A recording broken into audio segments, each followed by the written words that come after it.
হে everyone, আসসালামু আলাইকুম। Welcome to my another video. তো এখানে আমি হেয়ার অয়েল বানাবো। তো আমার চুল অনেক দিন ধরে অনেক পড়ছিল, তো আমি ভাবলাম একটা অর্গানিক হেয়ার অয়েল বানাই। এটা আসলে অনেক উপকারী চুলের জন্য আর হেয়ার ফলের জন্য। এই তেলটা আমি যখনই আমার চুল পড়ে তখন আমি এটা ব্যবহার করি। আপনারা বাসায় যদি ট্রাই করে থাকেন আমাকে কমেন্ট করে জানাবেন, আর কিভাবে ট্রাই করছেন সেটাও জানাবেন।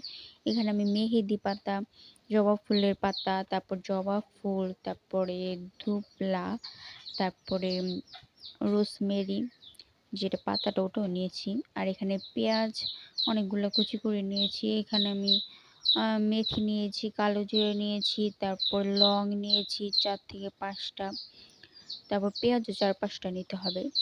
আর সবগুলো উপকরণ একসাথে নিয়েছিলাম।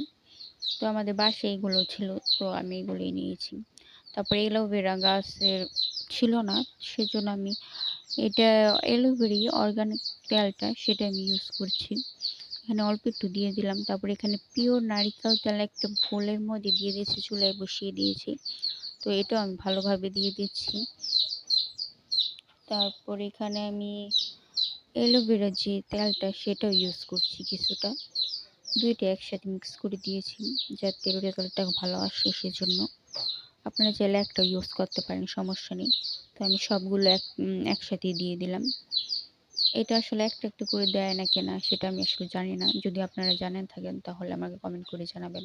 আমি সবগুলো একসাথে দিয়ে দিলাম। তো একসাথে দেওয়ার পরে কিছুক্ষণ নেড়েচেড়ে নিতে হবে, 10 থেকে 15 মিনিটের মতো, যতক্ষণ আসলে কালারটা চেঞ্জ না হয় আর এই তেলগুলো একদম ভাজা ভাজা না হয়। একদম পুড়িয়ে ফেলা যাবে না, তাহলে আসলে তেলটা কোনো কাজে লাগবে না। তেলটা এরকম যখন হবে, মানে এই কালারের মতো হবে, তখন বুঝতে হবে যে হয়ে গেছে।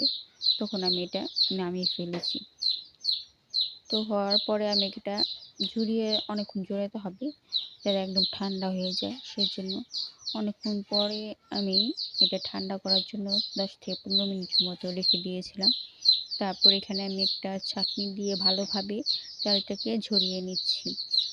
ভালোভাবে তেলটাকে ঝরিয়ে নিতে হবে। একটা বোলের মধ্যে আমি এটা ভালোভাবে ঝরিয়ে নিচ্ছি কিছুক্ষণ, একদম তেলটা যেন ঝরঝরা হয়। তারপরে এখানে হেয়ার অয়েলটা এই কালার হয়েছে, রেজাল্ট এই কালার হলে বোঝা যাবে যে অয়েলটা হয়ে গেছে। তো বাসায় এটা ট্রাই করবেন আপনারা। আর এটা আমি একটা কাচের বয়মে রেখে দিয়েছি। এখানে অনেকক্ষণ দিন পর্যন্ত সংরক্ষণ করা যাবে, কোনো সমস্যা হবে না। ভিডিওটা যদি ভুল হয়ে থাকে সেটা কমেন্ট করে জানাবেন, আর যদি এটা বাসায় ট্রাই করেন তা অবশ্যই কমেন্ট করে জানাবেন।